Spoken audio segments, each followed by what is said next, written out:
During ACC meetings on Tuesday, coaches were presented a proposal for an NFL-style spring calendar, according to CBS Sports. The proposal includes a few things to help improve the calendar, which we have always said is crazy for college football. I'm not going to go through all my suggestions right this moment about how to fix the college football calendar. I am going to talk about things that were floated with this calendar to determine if they were good or bad. And it's going to be brought to you by City Heating and Air Conditioning, 50 years in East Tennessee. Integrity matters, cityheatandair.com, because we're playing a little hot or cold, and that's how we're closing this show. So let's dive in now. Hot or cold, new college football spring calendar being proposed in a meeting with ACC coaches right now. What are the best things of this proposal calendar? Let's start with this. The proposal included the addition of 6 official team activities, OTAs, to take part in the spring or early summer months. These are padless practices that can occur as late as June, similar to how the NFL does OTAs.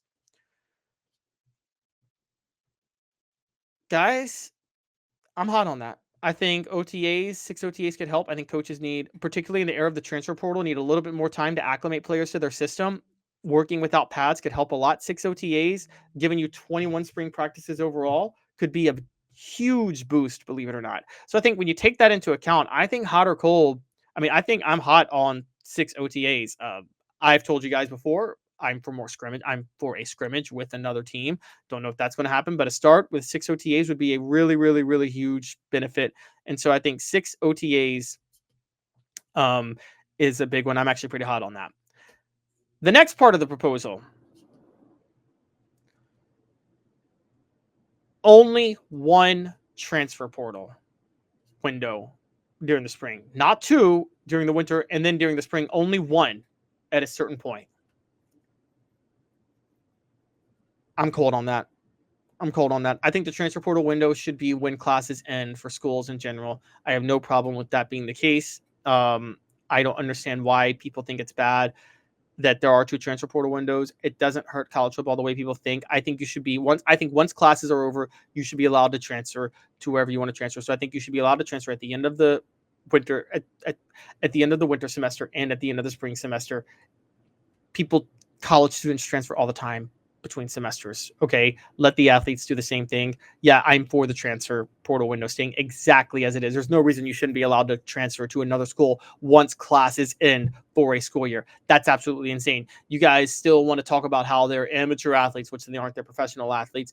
But if you want to keep up some veneer of amateurism, well, part of that should have always been to allow them to transfer after a school year ends. Okay, because regular people can do that. So no, I'm cold on that. A single transfer portal window, not a fan. You should be allowed to transfer after winter semester at schools and after spring semesters at schools. That's what's normal for every other type of person that goes to a school. Hot or cold, again, brought to you by City Heating and Air Conditioning, 50 years in East Tennessee. Integrity matters, cityheatandair.com. One more proposal floated out. I'm going to bring that up when we come back. First, a quick message from City Heat and Air. Hi, Mike Davis here with City Heating and Air, reminding you to always dare to compare. Our team provides quality local heating and air service, installation, and maintenance across East Tennessee.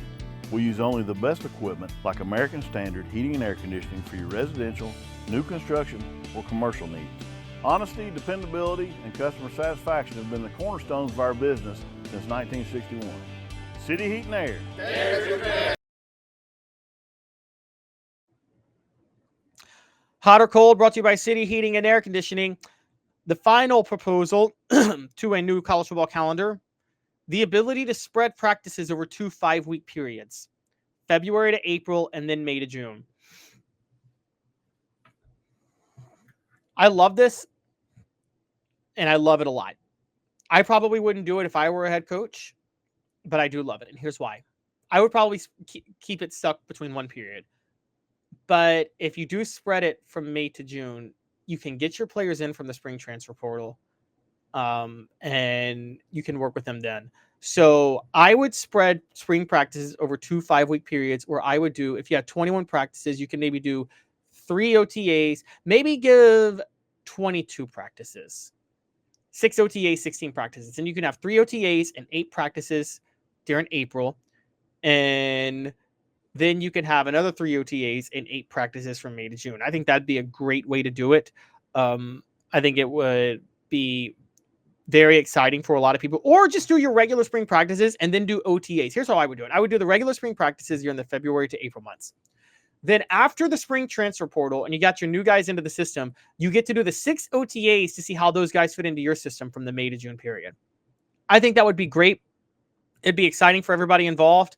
It's a way that it's a nice compromise to see how you can fit players into what you want to do, because then you can go into summer workouts with somewhat of an idea on how the spring transfer portal guys you brought in would fit into the system that you're trying to do. So I actually love that, believe it or not. I'm a fan, and I think spreading it out, I mean, I'm trying to care the most for the players more than anything else.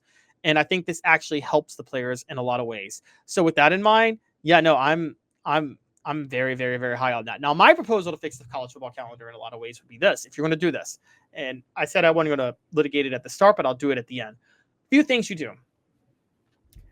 Regular season, first of all, move the early signing period up. The early signing period in December is one of the most insane things ever. Make the early signing period August the 1st, or the weekend before fall camp starts. Make it that weekend. That's when the early signing period happens. That's when you sign the players you need to sign. And that way you're done with it until National Signing Day in February. So early signing period is in August. You sign the players, you call it a day. Okay. Then let's start the season this way. The de facto preseason kicks off with conference media days, starting from the middle of July to the end of July. Conference media days throughout. You have SEC, Big Ten, ACC, whatever. Make it a TV show, make it an event, start at July the 17th or whatever, and make it all go all the way till the first weekend in August. Then you have the early signing period. That early signing period is the first Wednesday in August. Okay, maybe the last Friday in July, something like right then. The weekend after the early signing period, you kick off fall camp. Okay, you open it up for every team. Everybody kicks off fall camp the same way. The college football season then opens Labor Day weekend.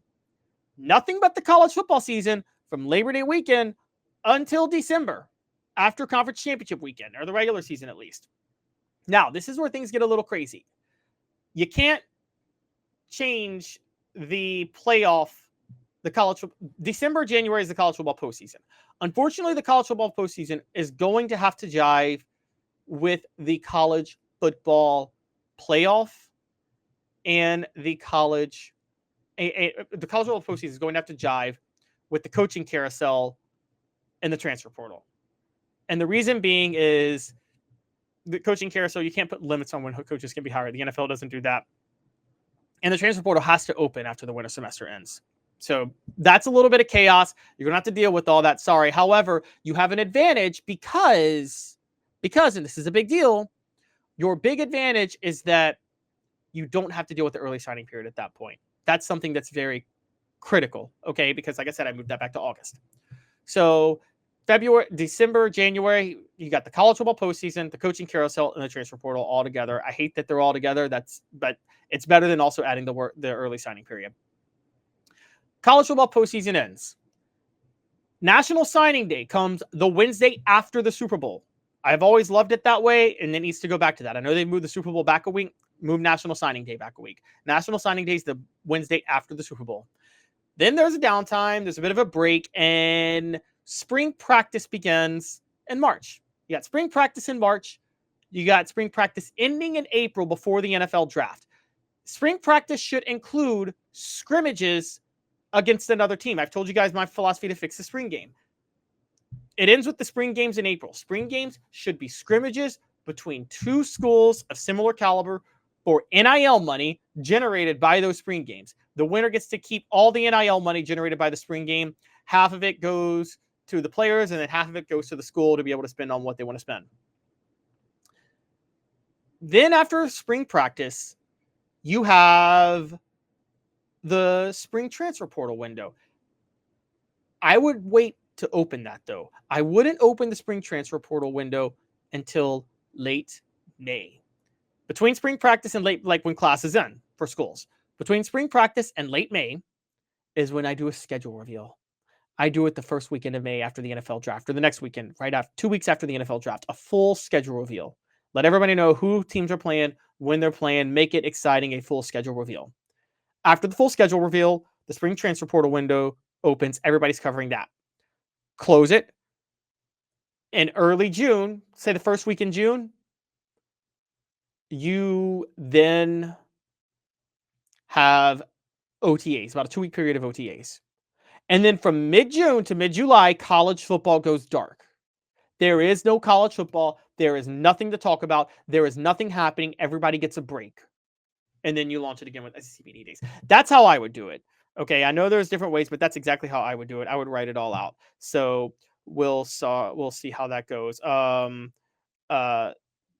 going to Timothy Super Chat. I'm sorry. I missed that, Timothy. It's a little bit tricky when you're dealing with a lot of things on the show at once, but I'll just add. Timothy says, agree to disagree. You should stay with the same high school for 4 years, and in college, the only time you can leave is if you graduate, or a one and only time is if the head coach leaves. Timothy, I'm not for no regulations on transferring. Here's what I've said, and I said this the other day with transferring. I think you should be allowed to transfer one time. I think you should be allowed to transfer one time with no consequences, okay? One time. If you transfer any other time, you have to sit out a year before, depending on whatever school you go.